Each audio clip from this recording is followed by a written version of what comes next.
Welcome to Happy Talks with Dr. Alice and Donovan. Dr. Alice Fong is a holistic naturopathic doctor and founder of Amor de Soi Wellness. And Donovan Jensen is a software engineer and founder of HowToHappy.com. Together, they're out to cause more happiness in the world. Hello, everyone. Welcome to Happy Talks. My name is Dr. Alice, and this is my awesome co-host, Donovan. And today we are talking about narcissism. For me, I think that word gets thrown around a lot lately, so I'm just curious to see what your initial thoughts are, Donovan. Yeah, so I feel like I'm in the same boat. I feel like it's a word that I've heard very rarely up until I don't know how many years ago, but some number of years ago. And then all of a sudden I started hearing it everywhere and people saying like, this person's a narcissist and I was with a narcissist and all my relationships have been with narcissists and stuff like that. And yeah, it's not something that I've spent a ton of time with, but I have to imagine there's some space to be made around like looking at narcissism on a scale as a trait, which is to say like at some point it probably becomes disordered, right? Like at some point it's probably like fairly toxic and hurtful and bad. But I also have to imagine that everyone has some degree of narcissism, like some amount of, and I don't know, maybe you call it something else if it's super low, like you call it humbleness or something if it's way down on the other end of the scale. Right. But yeah, those are my initial thoughts. Curious where you're at.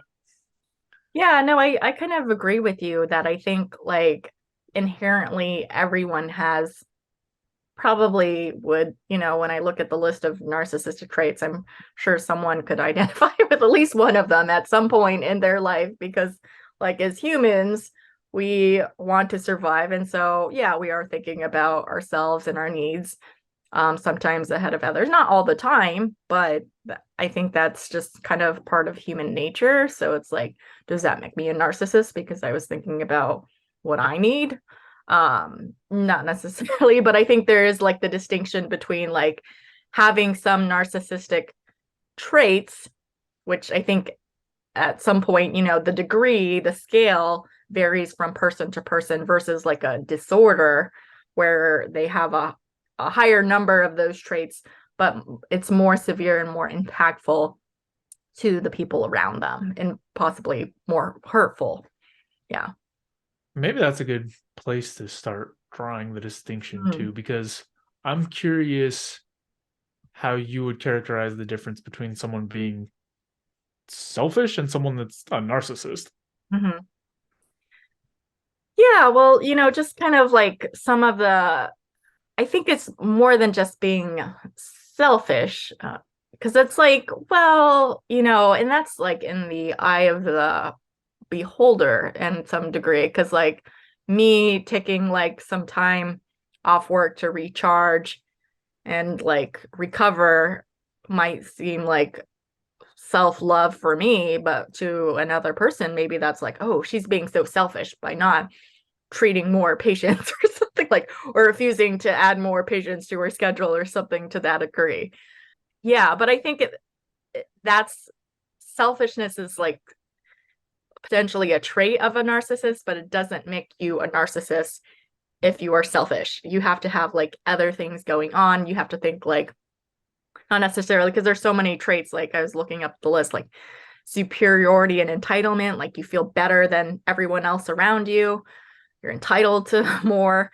You lack empathy. You lack accepting responsibility for your actions. You demand attention and validation.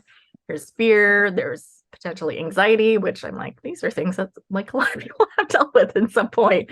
But yeah, I think some of that would have to encompass it as well. Well, I think you touched on a couple pieces that do distinguish narcissism quite a bit. One that stood out to me was sort of this like superiority feeling. And maybe this is why I haven't had as much experience with narcissism, is like some of those traits, especially that if people feel they're better than other people, like that's it. That's the end of me interacting with them and always has been. So that might be why I have like less experience, is because some of these traits are just so unkind to me, or like they just don't mix with me so much that I don't have people like this in my life at all. Right. Yeah, you don't interact with them. Yeah, and I just actually wanted to put in before we dive a little deeper into this conversation, for those people that are maybe like looking up narcissism on their YouTube search, this comes up for their video. I just want to do a disclaimer that we're not necessarily like well, I mean, I am a trained professional, but I don't specialize in narcissism, so I'm not going to necessarily diagnose a person with narcissism. But that's where you need to go to a professional therapist of some sort to get that diagnosis. This is just our general opinions and thoughts about narcissism. So this isn't necessarily going to be an educational piece. This is more about opinion piece about narcissism. So I just wanted to put that out there. But yeah, where were we before I gave my disclaimer?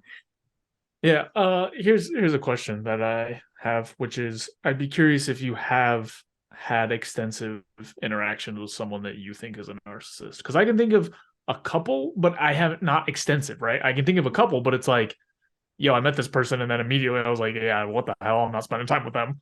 Yeah.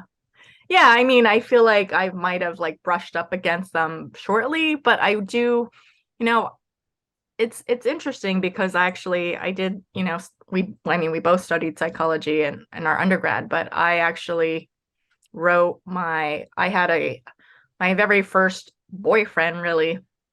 I didn't actually define as a narcissist, but I'm like, well, looking back, it probably was.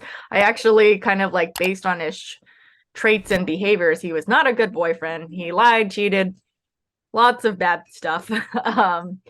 I defined him as a sociopath because, and I did a lot of research about it, and it just seemed to match up in line. And I'm like, oh, what's the crossover between narcissism and the sociopath? Because from what I learned about a sociopath is like they don't have empathy.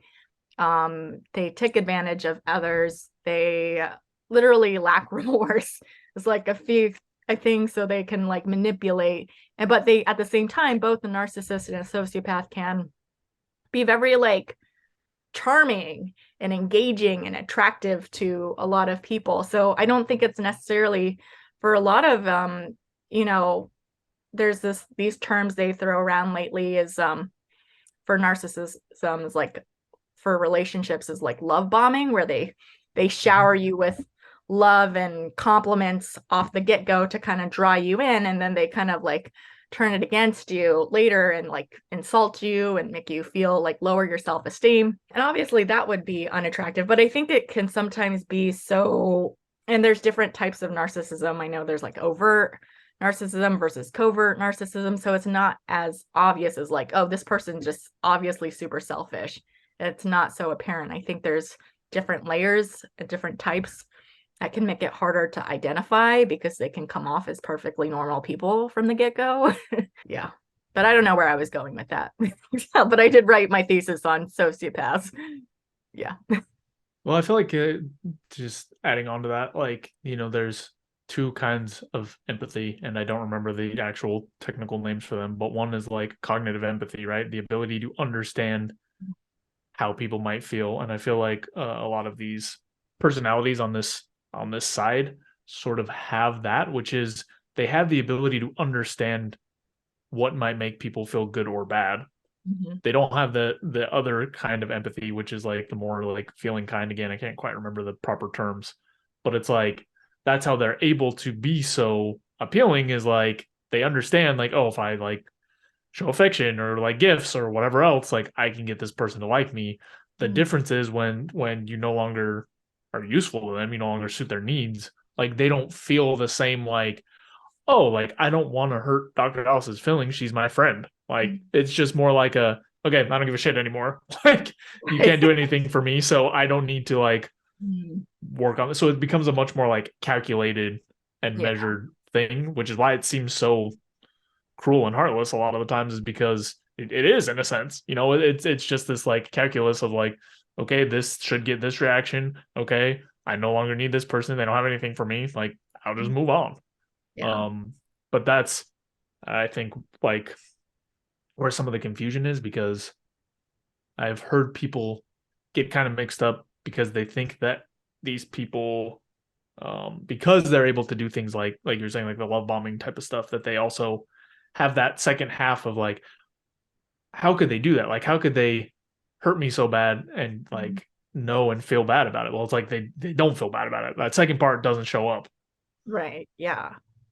Yeah, it's just kind of more so like the love bombing is not necessarily love in itself for you. It's more about like, oh, and this is another common trait of a narcissist is like wanting control. And, the love bombing is a means as controlling you, as like getting you to be vulnerable and sucking you in. And then they gaslight you and make you think that you're crazy. And that's not fun either. Yeah, that's, and it just goes back to sort of that more like calculating sort of behavior, like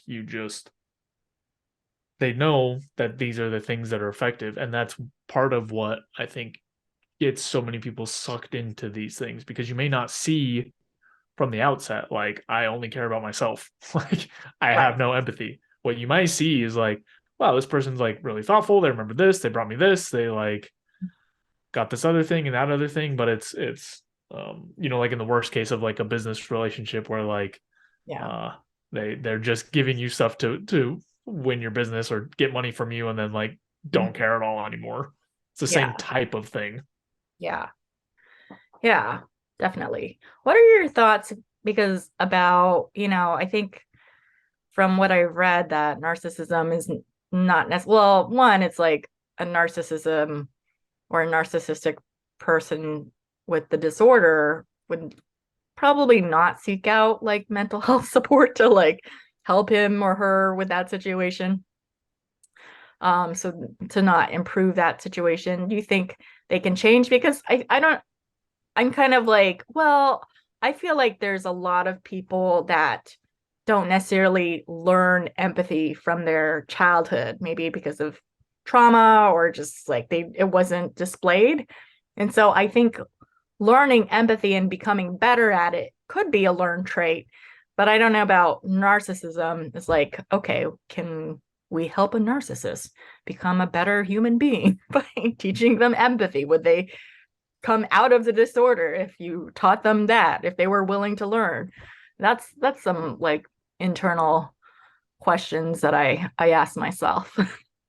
Well, this might be a little bit of a tricky thought experiment, but for me, it becomes more clear in terms of like, if I thought that I was better than everyone else, Yeah. and I had no negative feelings around like, Mhm. oh, like if I break this promise or whatever, and just doesn't matter. Yeah. Like, if I put myself into that like mindset and that humanity, like, no, I'm not going to look for help or try to get help. Right. Like, it just doesn't make sense. Why would you? Like, I'm so it's good at not it already. like I'm better. Well, I'm better than other people, and it's like I Right. don't understand why.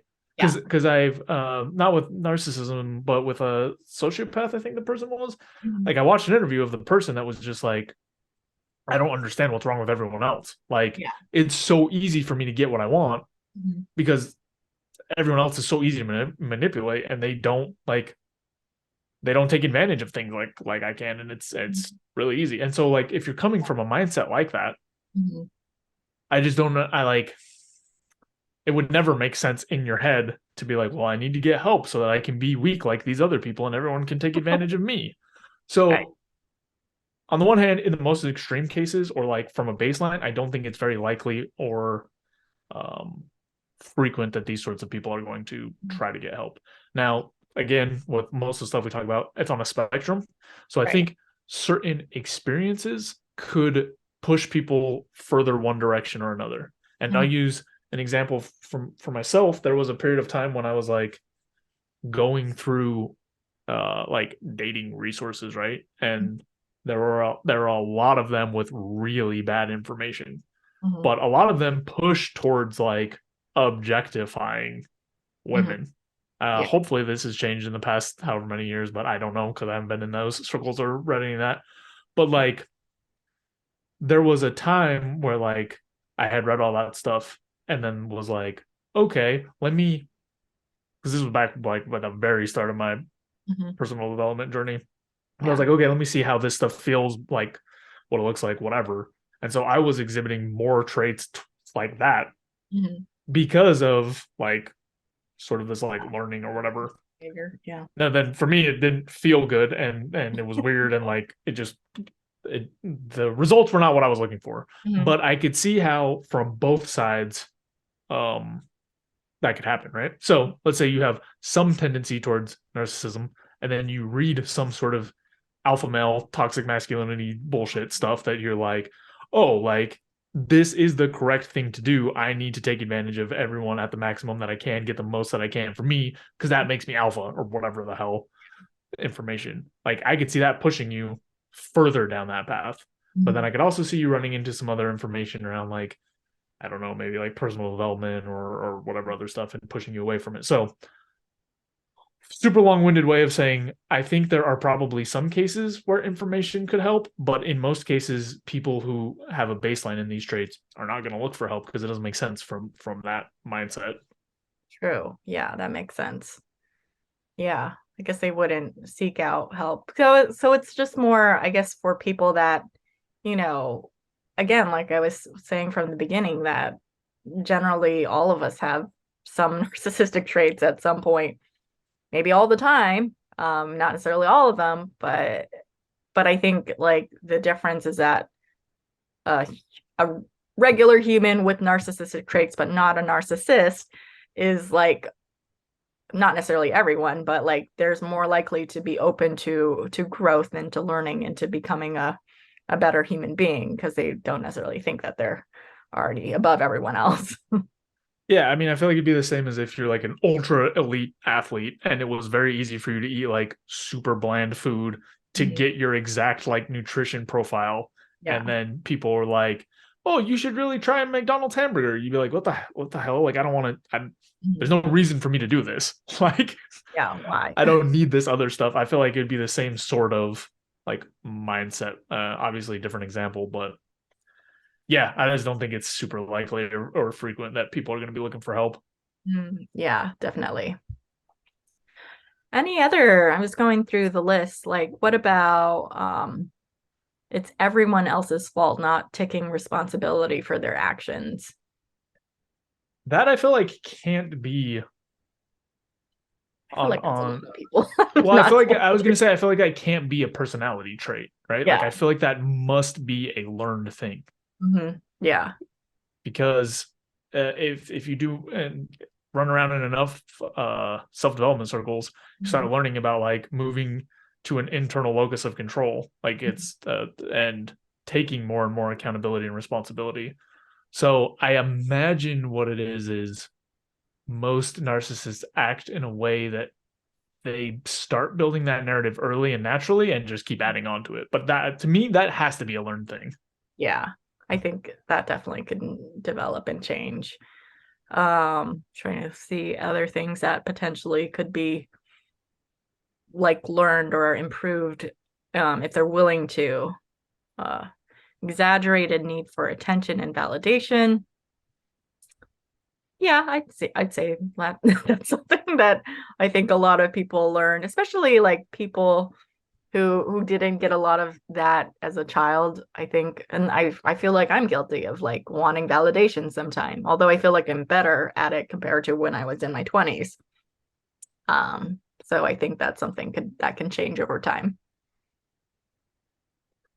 Yeah, I think that is probably one that I don't know, because a couple of things we're talking about, it seems like a lot of people go through this sort of transition over time, right? Like a lot of people when they were younger try to get more attention, and then over time it becomes less and less important.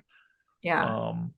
So I guess it's around like what hits the disordered level, you know, like, and this is sort of a topic switch, but I feel like a lot of people are talking about or thinking about like, how can I make this other person less narcissistic, which is a waste, like almost always going to be a waste of time. Right. the more powerful and useful thing is like, how can I change the way that I react to these sorts of things and interact with this person?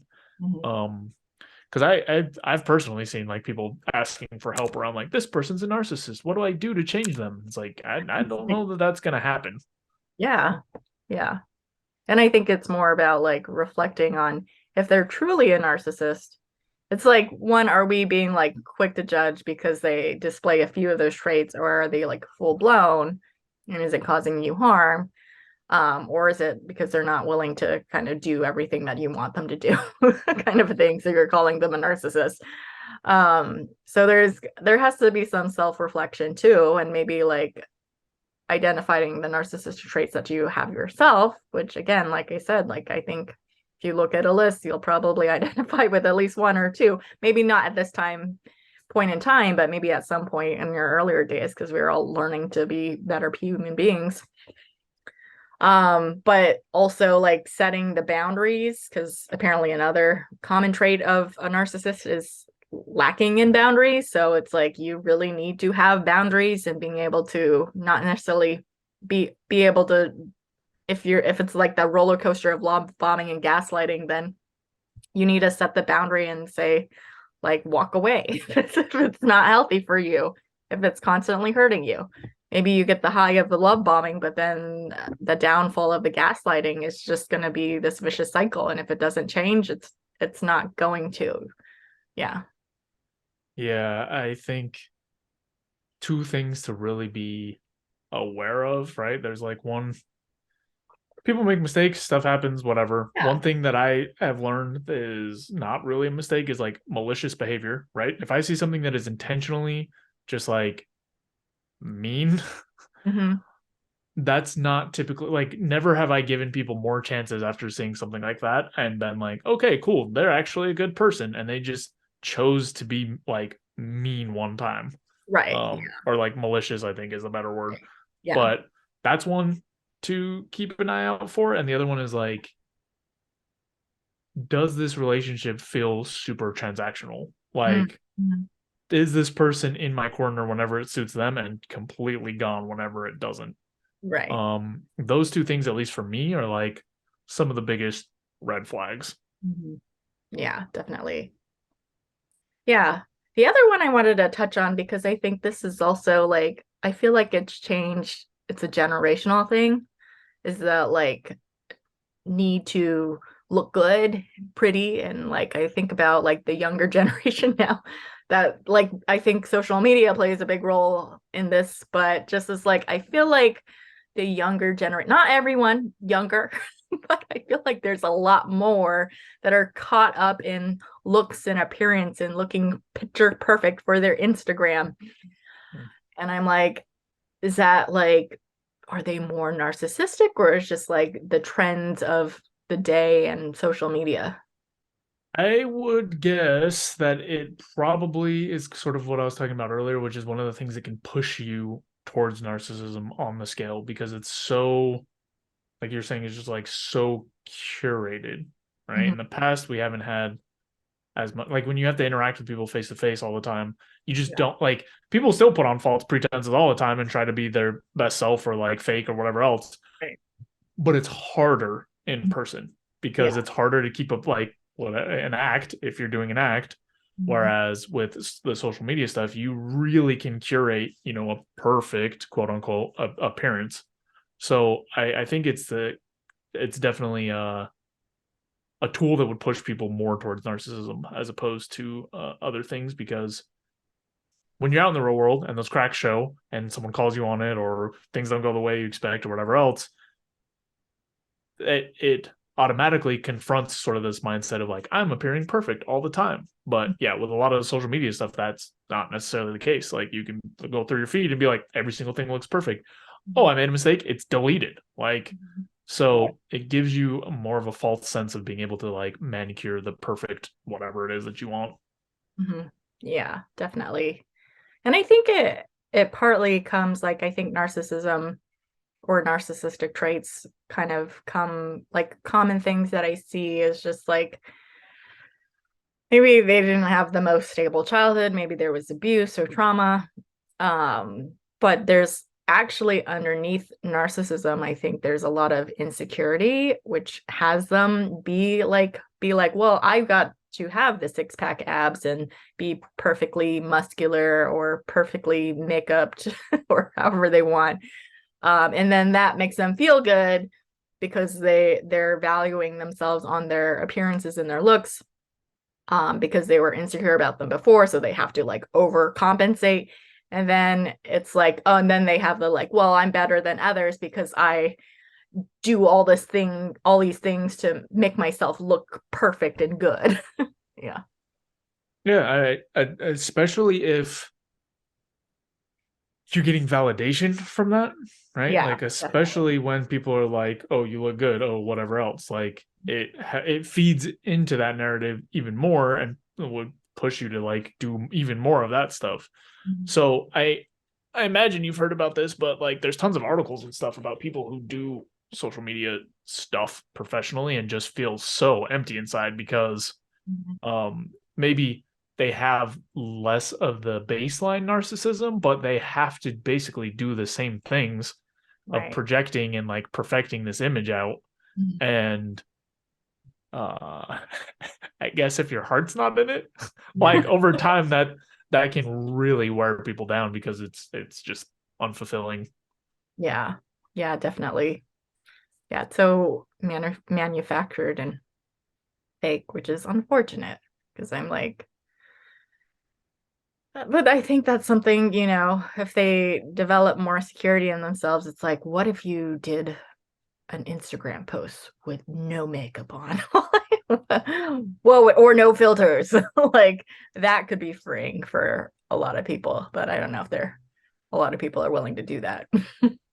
Well, one of the trippy things is that even that can end up in people's narrative of what they need to do to show up as like, As you know what I mean? authentic. Yeah, like socially, like social currency, right? And Yeah. some people do it in a way that like is genuine for them and makes them feel Yeah. better. But some people, I for sure know because I've talked to people who've done it before, in a way that is like to keep producing this image, and it's interesting and probably not good for your mental health in the vast majority of cases. Probably not. All right. Well, I think we covered this topic pretty well. Were there any final thoughts you had about narcissism? I don't think so. Just, I would highlight again to focus if it's something you're struggling with, like, yeah, not personally, but you're struggling with someone who has the traits of narcissism. I Mhm. really look at like what you can do Mhm. for yourself because it's unlikely the other person is going to want to change if they're truly a narcissist. So you're going to have the most control over your actions and reactions. Yeah, absolutely. All right. Well, thank you everyone for tuning in this week. We appreciate you. And if you appreciate us, be sure to like, comment, subscribe, and help spread the happiness in the world. See you next time. Thanks for watching. If you enjoyed the video, please take a second to subscribe as it really helps out a lot. If you're looking for more content, there's all sorts of information over at howtohappy.com.